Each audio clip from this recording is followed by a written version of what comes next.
Have you ever felt? Ayan, kasama na natin ang latest evictee natin para sa batch 2 ng Pinoy Big Brother 8, si Abby. Hello, Abby. Anong nararamdaman mo ngayon? Ito po, medyo malungkot po, pero syempre po masaya po kasi makikita ko po ulit yung family ko.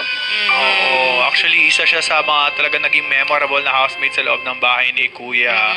Meron lang kami mga ilan katanungan. Ano naman yung hindi mo makakalimutang experience sa loob ng bahay ni Kuya?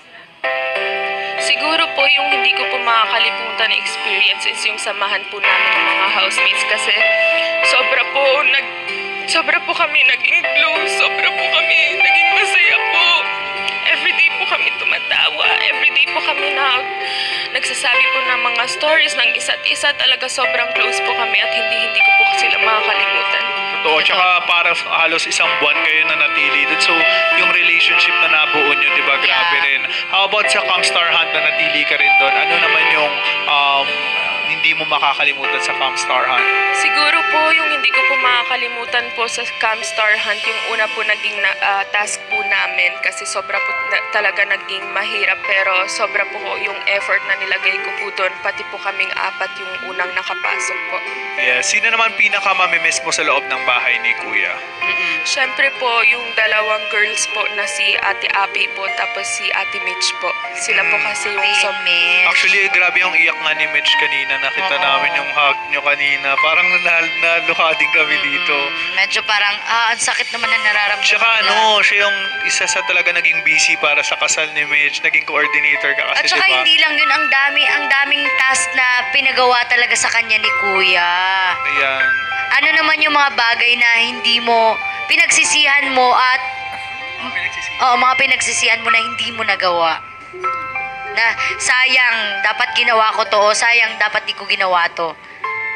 Siguro po kung may pagsisisihan po ako na hindi ko nagawa is wala naman po siguro kasi talagang nagpakatotoo po kami lahat doon. Talagang nag-enjoy po talaga kami, hindi po namin hinahayaan yung mga negative thinkings or negative sides na bumuo po. Parang laging positive lang, ganun po. Meron ka naman bang mga pinagsisihan na ginawa mo sa loob? Siguro po yung pinagsisisihan ko siguro po is masyado po akong naging malapit po kay Andre po. Okay. Pero ang maganda talaga sa batch na to, ako personally, lahat sila talaga, ang totoo nyo lang sa loob. Ang natural nyo lang sa loob ng bahay ni Kuya. Kaya ang sarap nyong panoorin. Oo, masayang panoorin. Parang walang tulak kabigin sa kanilang lahat, diba? Lahat sila nagpapakatotohan. Lahat sila very, very positive Yes, in life. naman Abby, ano ang gusto mong sabihin sa mga housemate mo sa loob ng bahay?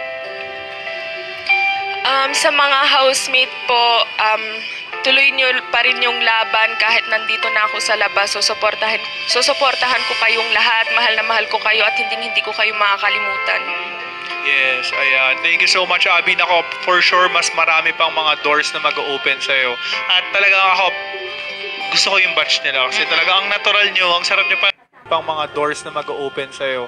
At talagang ako, gusto ko yung batch nila. Kasi talagang ang natural nyo, ang sarap nyo panoorin. Ako naman, keep on dreaming lang kasi hindi naman natatapos dito and sigurado akong maraming doors na mag-open for you. Hindi lang to. Opo. Thank you so Thank you much, so Abby. much. Thank you po. Ayan. Ayan. Maraming salamat, Abby. Thank you, Abby. Thank you po. Push mo lang yung journey mo. Ayan.